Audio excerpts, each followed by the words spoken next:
Be sure to like and subscribe to our YouTube channel. Also, click the bell icon to be notified when we upload new videos. Hi, I'm Diana Rowan, and welcome to my house. And thank you to Harp Gathering for having me again. It is great to be back. I want to talk to you today about one of my favorite devices for keeping the magic in your harping, for keeping that sense of intrigue, that sense of interest, that sense of vibrancy to your music. After all, I think that's ultimately what we want to do, right? We want to play with that magic and that aliveness. And yet, when we are arranging, when we're composing, when we're improvising, just adding more notes to what we're doing oftentimes doesn't cut it. And the reason for that is because the harp rings for such a long time. This is our beautiful sound, right? These long, long tones.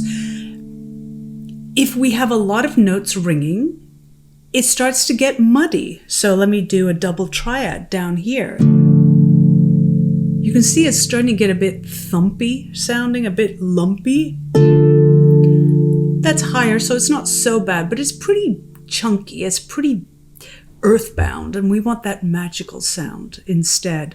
So what are we going to do? We want to preserve these beautiful long tones, and we don't want to have to play something thick and then come in and dampen it, because after all, that doesn't sound that different than a guitar, which is a great instrument as it is, but we're playing the harp. So we have a quandary. We want to play interesting things that are full of magic, and yet if we play a lot of notes, the opposite happens. It doesn't sound magical. So what we need is an economy of means. We need to use the least amount of notes possible to get the effect that we want. And my favorite technique for that, hands down, is suspensions. Suspensions is what we're going to talk about today. So what are suspensions? Suspensions are whenever you add extra notes to what you're doing that are outside of the chord that you're playing. Now, why would you want to do that? Let me just let you listen. Sorry, my cats are running around. There's a D minor chord. And now I'm going to do a suspended version of it. Just listen.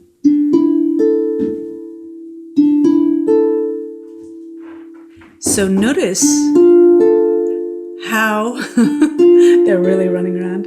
Notice how when I have the D minor, it's very settled. And yet when I have the suspension, it's adding a little extra something. So just get this sound in your ear first. Now, let me go ahead and give you another suspension. Actually, I'm going to put my cat out. So, as we go to the fourth, just listen to that sound. I'm going to give you the formulae for these, but just experience them first. So those are both suspended chords.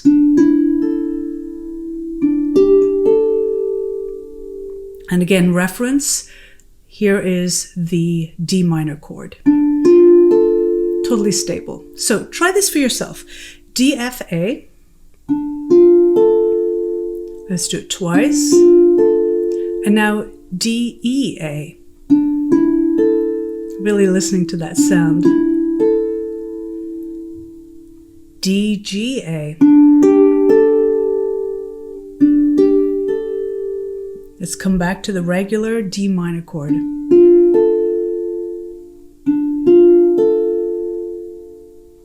So what's happening here is we're building up tension with the suspensions.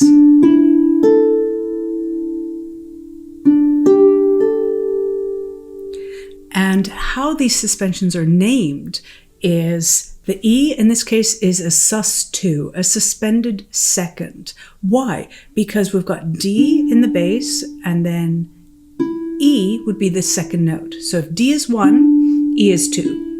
So if we add an E, we have a sus2. Truth be told, we could actually play the F in there as well. So the full triad along with an E. That's how this would sound. Which has a very beautiful sound as well. It sounds a little bit more resolved because it does have that third note in there. So the third is the F. And again, try these out physically yourself so you can hear the differences. So now let's try with the E, but no F. It's a little bit wider, a little bit more open. So those are both options. When you play a Sus2, you can play the regular triad and include the E with it. So it's a 4-note chord, or you can go ahead and just get rid of the middle note of the chord, and all you're going to have are 3 notes. D, E, A. Okay, I thought it would be fun to also do this with notation with my little overhead camera. So with D Sus2, there are a couple ways that I was playing it. First, you can go separate notes, D, E, A. So that's the D Sus2, and the 2 is here, because here's 1, this is 2, 1, 2. I left out the third note, and then here's the 5th of the note. So you can separate them. You can also play them as a block. So right there we have this beautiful second happening. Nice tension there.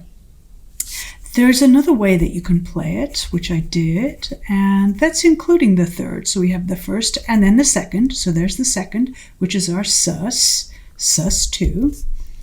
And then there's the third note in there, and then there's 5. So if you play them all together, they are this cluster shape. So that's how the sus2 looks when it is put into notation. Now I played it in this range, but you can also play it down here. You could play it up there. It's all up to you how you put it in terms of range. But yeah, this is how it looks when it's all in notation. Likewise, with the 4th, you could include the full triad along with the 4. So let's hear how that sounds. It's going to be a 4-note chord, which is cool in itself, right? But we could cut out the middle note. We could cut out the F, and so it sounds like this. Okay, so let's do some notation again, because some of us are very visual learners and just seeing it in this format helps. So talking about D sus4 this time instead of D sus2, the first one I played was a 4-note chord. So it had the triad, it had D, F, and A, and then its 4th was here, the G. So if this is 1, this is 3, and this is 4, 5. So that makes it the sus4. And actually, let's circle up here. The second was making it the sus2 here. This is if you decide to play it all in one cluster. Again, giving that nice sense of discord there, but a very juicy, beautiful, beautiful discord. And here is where I cut out the third of the triad. So we have 1, no third, 4, 5.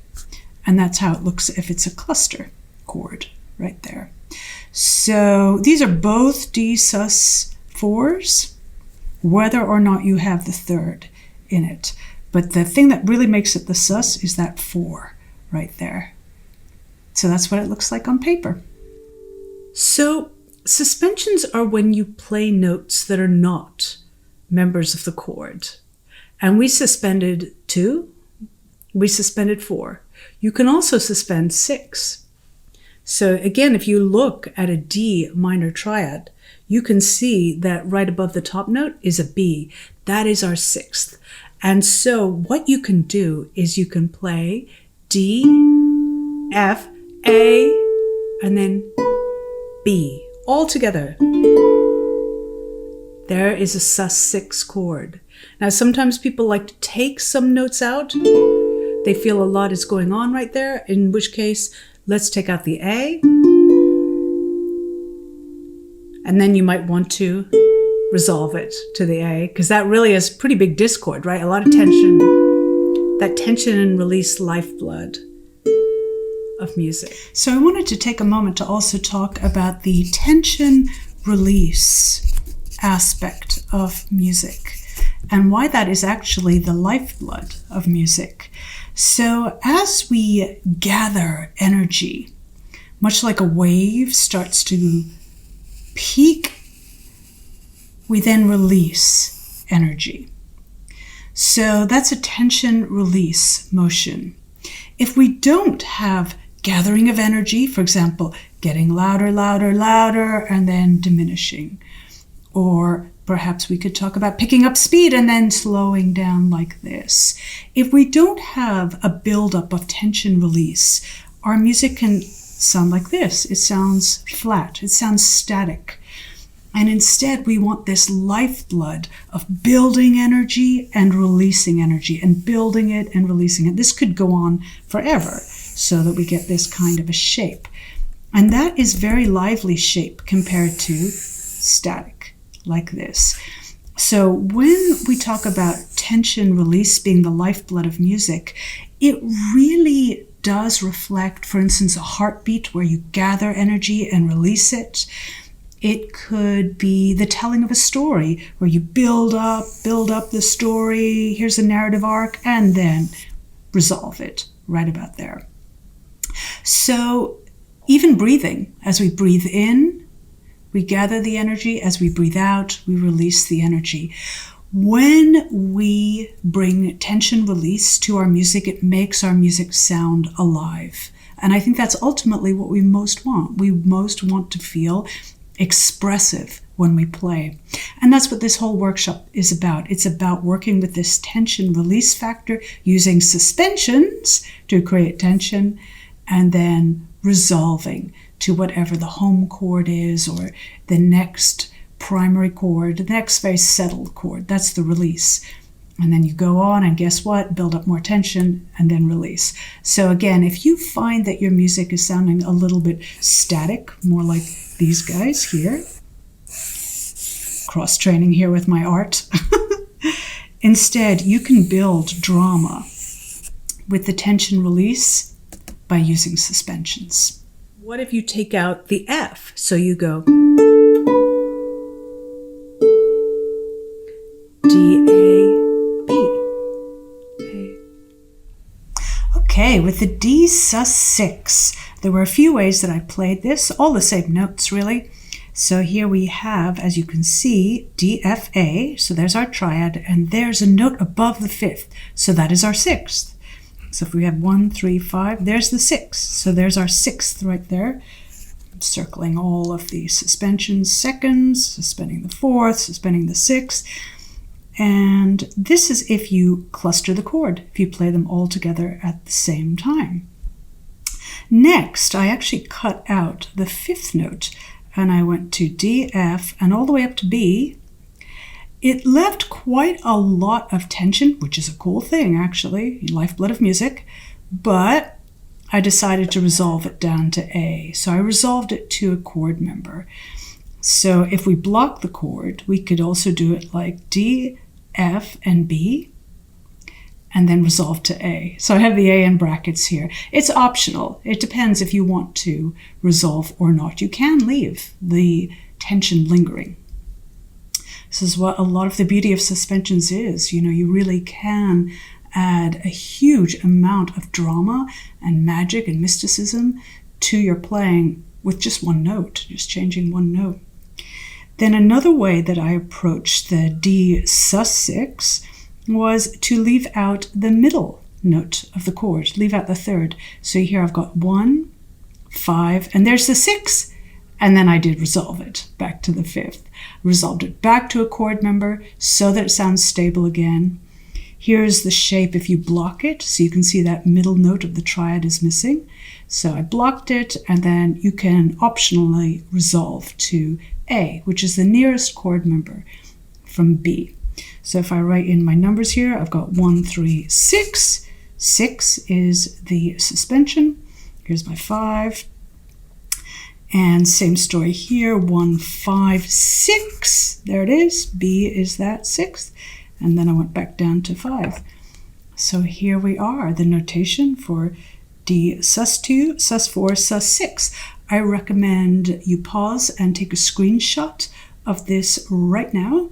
And actually there's some extra spaces that you can use to copy these out. I find that if we copy out notation, it tends to drive the point home more deeply inside ourselves. I guess because we're doing the kinetic movement, kinesthetic movement, and just as we do something, we tend to own it more. So take a moment to screenshot this, and then on your screenshot, if you print it out, you'll actually be able to use the blank pieces of staff notation to write out these exercises. And also you can keep this on your music stand, of course. So let's find an application for this. Let's do this within a piece. And the piece that I've chosen for you is Scarborough Fair. It is such a well-known and beloved piece, and it works perfectly with suspensions. Now, we're only going to look at the first 4 measures because we're going to be able to cover everything I want to talk about in those first 4 measures. And then you can apply everything that I've talked about to everything else in the song and any other song that you happen to be working on, including improvs and compositions. So I'm going to put a picture on the screen of Scarborough Fair, first 4 measures, and notice the first 2 measures are a D chord. So this is if I'm playing a triad on the left hand. What if I do a suspended second instead of the triad? Here's the sound.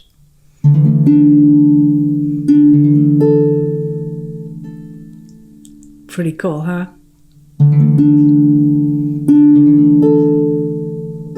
If you feel that's too much tension, you could do a suspension only on the first chord and then resolve on the second chord. So the second chord becomes a regular D minor. So I'd like you to try that out right now. As you can see, the melody is for the first 2 measures. And the very first measure I'd like you to do is sus2. And then the second measure is with a regular resolved triad.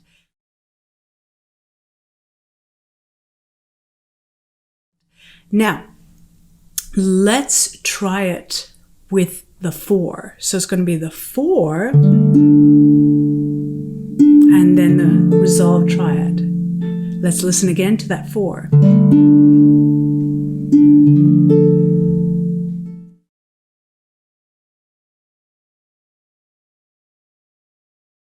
So again, the 4th, the sus4,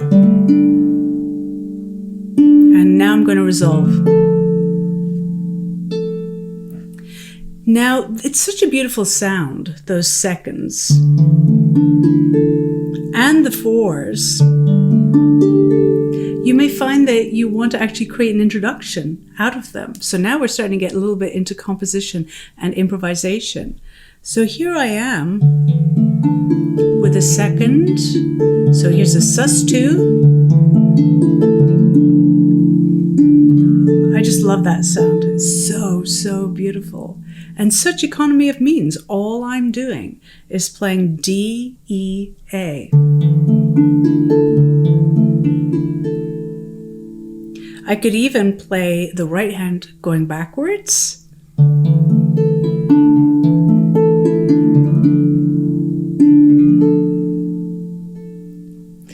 But we'll get into more of that when we talk about using suspensions for improvisation. So we looked at everything with the D chord, but of course you can do these suspensions with other chords, and our next chord is C. So let's see how that sounds, because actually it's a major chord. So it's a nice contrast to the D minor that we did. So there's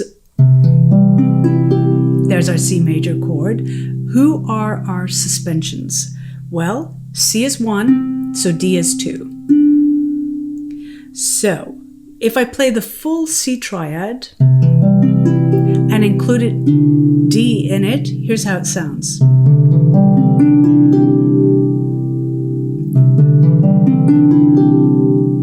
Beautiful. Now, let's make it a little less busy. I'm going to cut out the middle note. I'm going to cut out the E.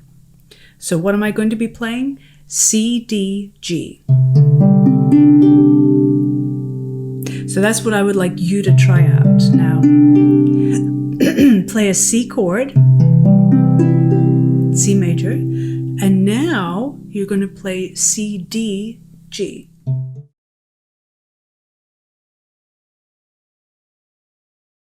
So whenever you see a C chord in a piece, you could potentially play this instead. You could play a C sus 2. Now, of course, you could play a C sus 4. What is the 4 in this case? So C, D, E, F. It's an F. So first, let's play the full C triad and add F with it. So it's going to be our 4-note chord. Nice but busy. So let's cut out the middle note. So we're going to play C, F, G.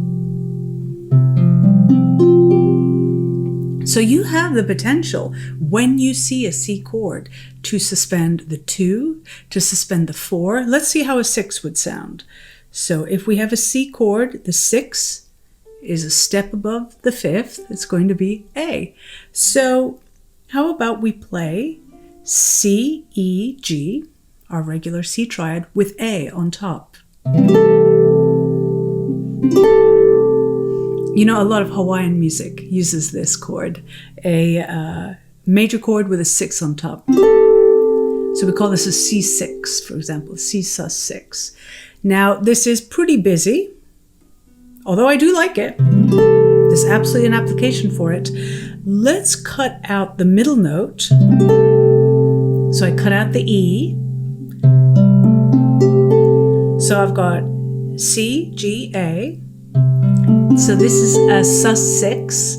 Or what if I cut out the G? It's getting a kind of a strong sound that way.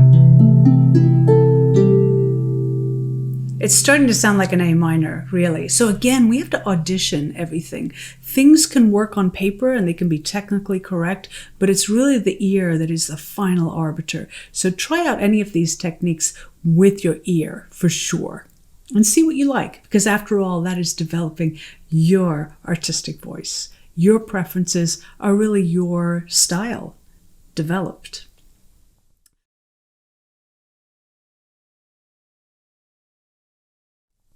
Okay, so as we have this new option with the C, let's just experiment a little bit. I'm going to start out with a mini arrangement of Scarborough Fair. I'm going to do some suspensions to start out with.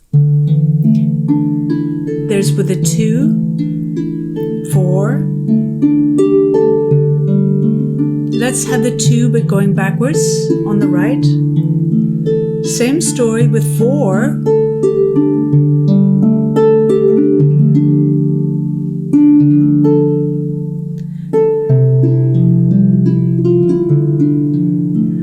What did I do with that C? I stuck in a suspended 4. So let me do a straight chord on the left hand when it comes to the D.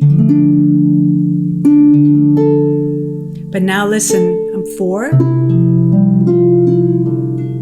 So rather than I went. So I'd like you to try that with the melody. So the melody is just E, F, E.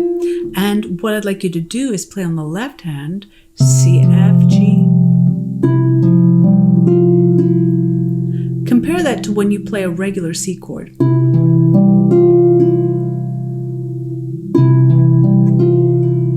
So instead, let's suspend the 4th. Such magic, lots of tension, and then once you arrive home,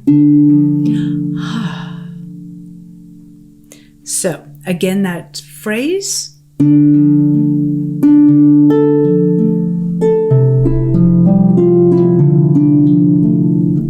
Just that one little change, adding the sus 4 on the C, to me, added a lot.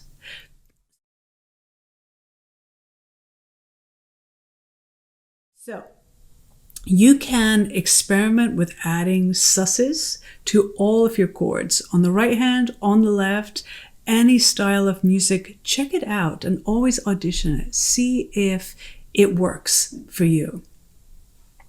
Now, I'd like to move on from talking about chords to talking about using suspensions in melody. So with our melody on Scarborough Fair, we have D, A. So our potential suspended notes, we choose them from the chords. Our chord was a D chord that matched that melodic pattern. So our suspension notes, in this case, are E, G, and B. That's the 2, the 4, the 6. So let's look at E first, the sus2 in the melody. So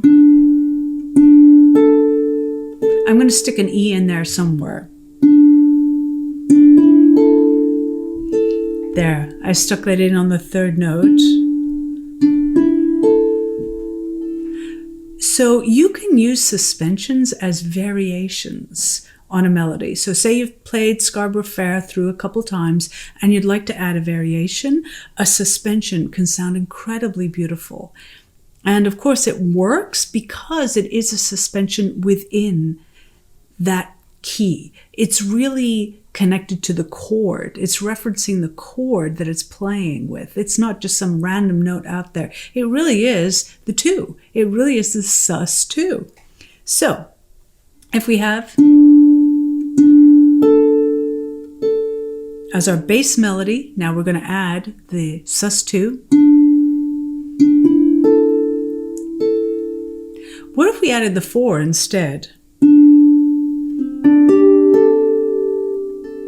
I like it. What if we do something radical? We actually substitute the 2nd D in the melody and replace that with the E. So rather than, we go. So we substitute the note entirely. We're not adding any extra notes there at this point. We are actually taking away a melody note and putting in a suspended note. And that is creating a really subtle but powerful at the same time variation. Now, same story. Let's with the 4. So let me, rather than, here's our fundamental melody. Instead, so you can see that variation really gives a beautiful flow, and it's still sounding like Scarborough Fair. It's still of a piece. Now, what if I want to stick the B in?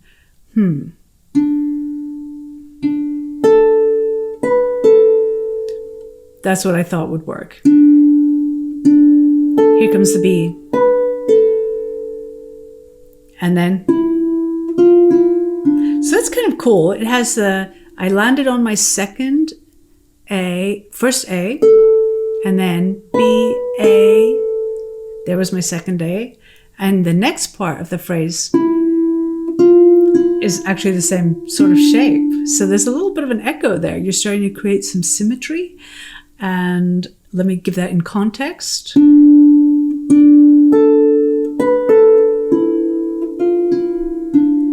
So those are suspensions, the 2, the 4, the 6, being used with the melody. And how you chose those notes is knowing what the chord members were. So in fact, let's take a look at what we can suspend in the melody for the part where I have a C. So the C is the 3rd measure. It's that part. So it's playing E, D, E. So who are my possible suspended notes? Well, I have C, E, and G as my bass chord.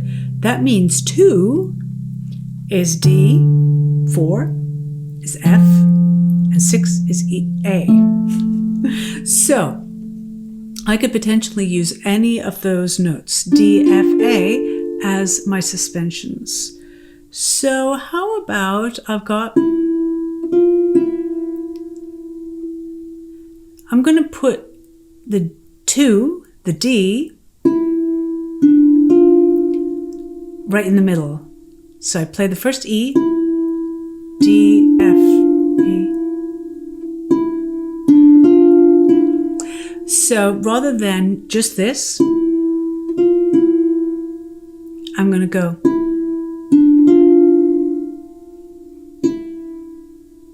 So you can also stretch the melody out, but that's another story. So let's keep it in time. So E, D, F, E, D. So I went to the final note. So let's put that in context.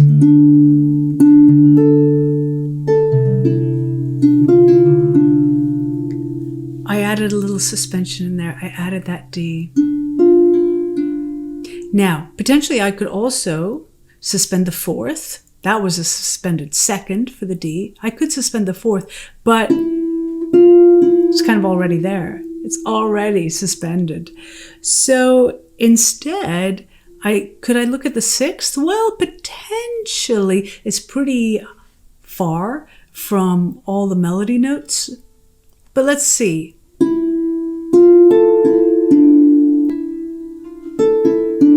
I might use that as part of an improv. So say I have an interlude in between repeats, or I just do a full big improv and go into a different song. I might use that pattern where I suspended the 6th.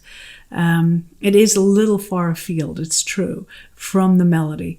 So let me play you the melody with some suspensions. I'm going to run through that 4-measure phrase a few times. Let's see what I come up with.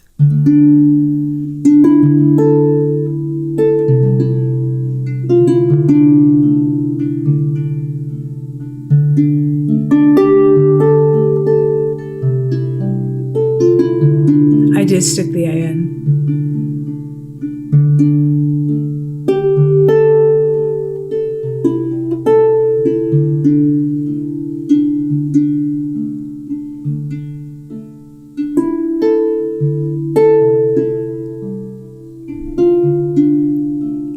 So I began substituting notes with suspended notes.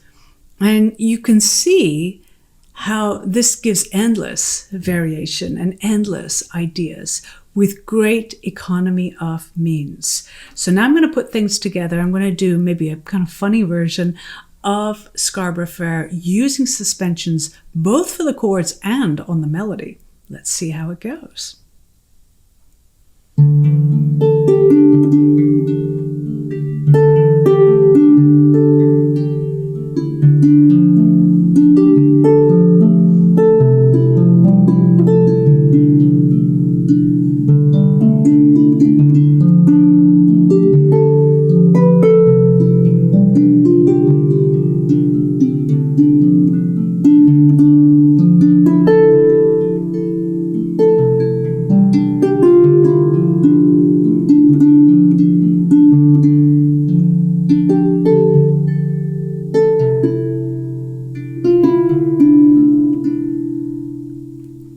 So it's really, really easy to improvise and make your own arrangements when you add suspensions.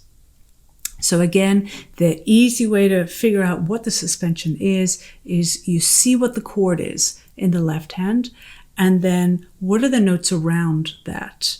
So the notes around, for instance, a C chord are D. D is the 2, suspended 2. The F, which is a suspended 4. The A, which is a suspended 6. Now what about this B?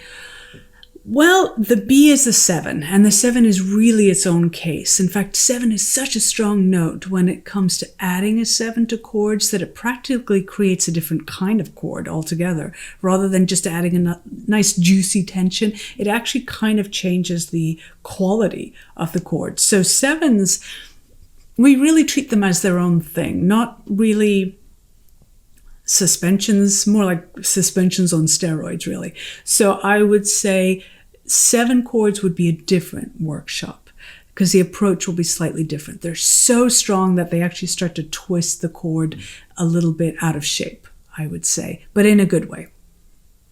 So we already talked about suspensions in chords. We talked about them in melody. Well, guess what? When we improvise, it's exactly the same devices as what we just used. So what I would like you to do is to start improvising right now, actually, with using your suspended chords on the left and the right.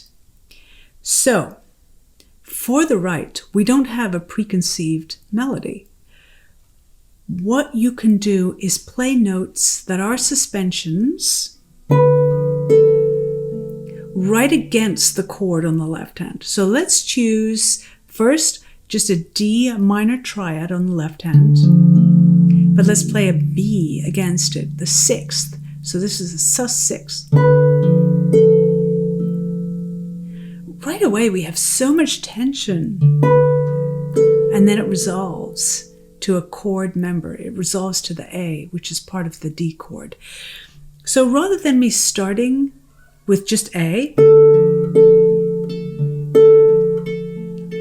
on the melody, which is a chord note, that sounds a little static. If instead I start a note above on the B, then I get this beautiful poignancy. I remember when I first started improvising, I got a little bit stuck because I was like, well, if my left hand chord is a D minor and my right hand melody note, they should be members of that chord, right? D, F, A, and maybe I'm going to go to that D as well, right?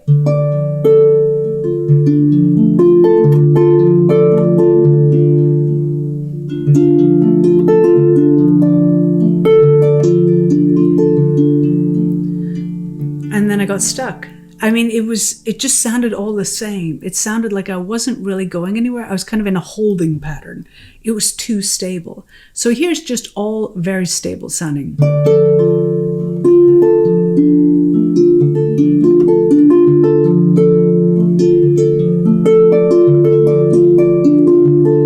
I'm trying to do variations, but it's still all just the DFA, and it does have a static sound. So instead, add suspensions. Isn't that so different than just...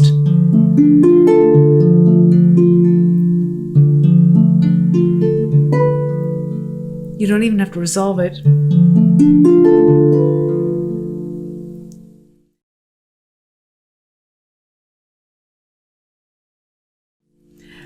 How about if instead of D, F, A on the right hand, you're going to play D, G, A. Again, that's very interesting compared to regular triad, both hands. I'm going to play the 4th now on the right hand. Right away, a different thing. I changed one note. So I referenced the 4, the Sus 4. So let me improvise for you a little bit using a lot of suspensions on the right hand, but I'll actually keep the left hand static. So going back a little bit on what I said. So here we go.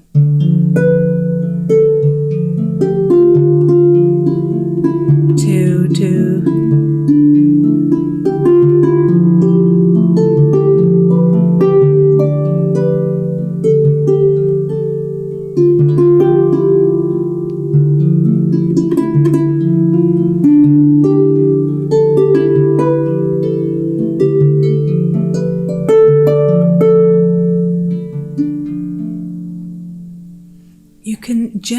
huge amount of tension if you keep track of the suspensions. And the suspensions in this case are anything that's not the chord note. And we're avoiding the seventh a little bit right now. But, you know, truth be told, you could use it sparingly.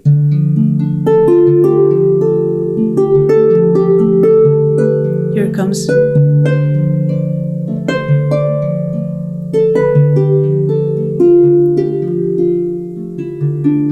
But again, that's another topic. So that was using suspensions on the right hand. And what I was doing is making sure to play a suspended note on the beat, especially against that left hand chord, right? And then I resolved on the right hand. Here's another one. I'm going to suspend the second note. So here's E, and there's the D. Okay, so now I'm going to do more of the left hand suspensions as well. So maybe I'll start out with a 4.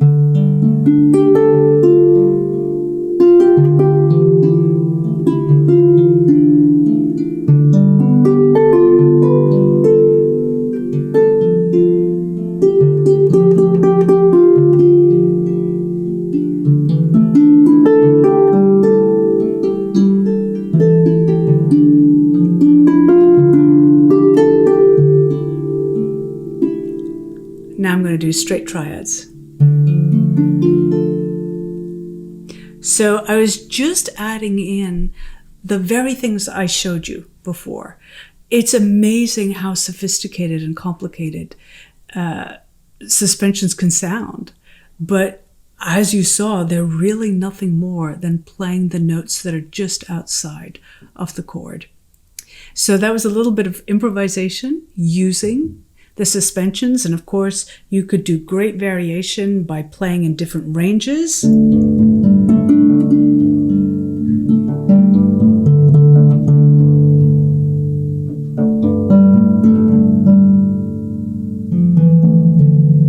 Or up high,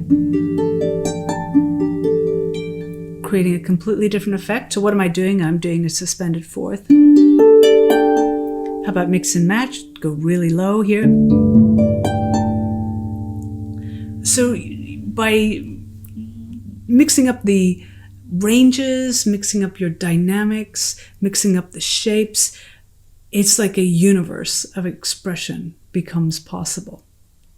So that is what I would like to show you today about suspensions. We suspended 2, 4, and 6. We applied them to chords, melody, and improvisation. So try out these techniques for yourself. It's really the hands-on experience that will make it all click for you. So if you want a transcript of this talk, please email me at diana@dianarowan.com, and I will send you a transcript of it. And you can also visit my website, which is my name, dianarowan.com, for a lot of supportive resources, inspiring resources, and of course my beloved Bright Knowledge Harp Circle, which opens only twice a year, is opening on July 15th for a few days. So if you would like to know more about that, and you're going to hear many compositions from our wonderful members in my concert, I am so proud to be playing their pieces.